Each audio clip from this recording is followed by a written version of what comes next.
بابا جی فرماتے ہیں محبوب کی شادی ہو جائے تو دکھ 2-3 ماہ رہتا ہے، اگر خدا نخواستہ محبوب سے شادی ہو جائے تو اس کے بعد بابا جی پھوٹ پھوٹ کر رونے لگے۔ ایک آدمی تندور پہ روٹیاں لینے گیا تو اس کی باری لیٹ تھی۔ وہ غصہ ہو کر کہنے لگا کہ جلدی کرو۔ تندور والے نے کہا کہ اگر اتنے بہادر ہوتے تو بیگم سے روٹیاں بنواتے۔ سورج مشرق سے نکلتا ہے اور چاند کا کیا ہے، وہ تو کہیں سے بھی نکل سکتا ہے، کبھی کھڑکی سے، کبھی دروازے سے، اور اکثر بیوٹی پارلر سے۔ کسی کو تکلیف میں دیکھ کر ضرور ہنسیں تاکہ وہ اپنی پریشانی بھول کر آپ کو گالیاں دینے میں مصروف ہو جائے۔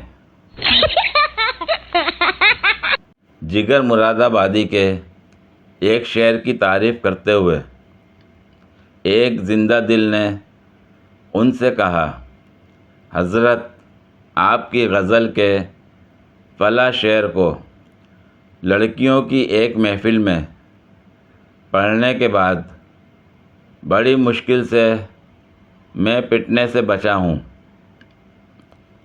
جگر صاحب ہنس کر بولے، عزیزم، میرا خیال ہے کہ اس شعر میں کوئی خامی رہ گئی ہوگی،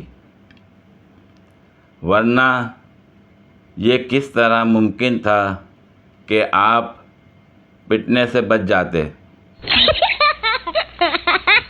ٹرک ڈرائیور اور شاگرد نے ہوٹل پر چائے پینے کے بعد 2-3 سگریٹ سلگائیں اور اگلی منزل کے لیے ٹرک میں واپس بیٹھ گئے۔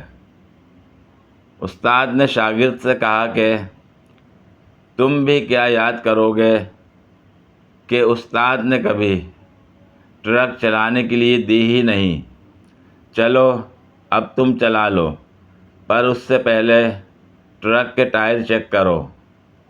شاگرد نے کہا، استاد باقی سب تو ٹھیک ہے، بس ایک ٹائر پنچر ہے۔ استاد نے کہا کہ ٹھیک ہے، وہ تبدیل کر لو۔ شاگرد نے خوشی خوشی ٹائر تبدیل کیا اور ٹرک اسٹارٹ کیا۔ استاد چونکہ تھکا ہوا تھا لہٰذا وہ پچھلی سیٹ پر جا کے سو گیا۔ کافی دیر بعد جب استاد کی آنکھ کھلی تو شاگرد سے پوچھا کہ ہاں بھائی، کہاں پہنچ گئے ہیں ہم؟ شاگرد جو ڈرائیونگ کی خوشی میں مست تھا کہنے لگا کہ استاد یہ تو نہیں پتہ کہ اس وقت ہم کہاں پر ہیں، میں گاڑی کو دبا کر چلا رہا ہوں۔ استاد نے کہا کہ گاڑی سائڈ پر لگا دو، تھوڑی چائے پی لیتے ہیں۔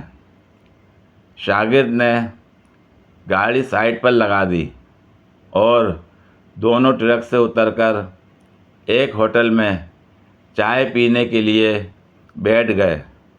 استاد نے ہوٹل والے سے پوچھا کہ یہ کون سی جگہ ہے؟ ہوٹل والے نے کہا کہ استاد پچھلے 2 گھنٹوں سے آپ کھڑی ہوئی گاڑی کو ایکسیلیٹر دے رہے ہیں، ہم سمجھے کہ شاید آپ کے ٹرک میں کوئی مسئلہ ہے، دھوئیں کی وجہ سے ہمارا پورا سالن خراب ہو گیا ہے۔ یہ وہی ہوٹل ہے جہاں آپ نے چائے اور سگریٹ پی تھی۔ استاد نے شاگرد سے کہا کہ گدھے انسان، جب تم نے ٹائر تبدیل کر لیا تو گاڑی کے نیچے سے جیک نکالنا کیوں بھول گئے؟ پچھلے 75 سالوں سے کرسی کے نشے میں مست ہمارے حکمراں ہمیں یہی کہہ کر حکومت چلا رہے ہیں کہ ملک تیزی سے ترقی کی راہ پر گامزن ہے، حالانکہ جیک لگے ٹرک کی طرح ملک آج بھی وہیں کھڑا ہے۔ اور پھر ہمیشہ یہی آواز سننے کو ملی، ملک نازک موڑ پر کھڑا ہے۔ پوری ویڈیو دیکھنے کے لیے شکریہ۔ اگر ویڈیو پسند آئی ہو تو لائک اور شیئر کریں، کمنٹ میں اپنی رائے کا اظہار کریں۔ مزید ویڈیوز کے لیے میرے چینل کو سبسکرائب کریں۔ شکریہ۔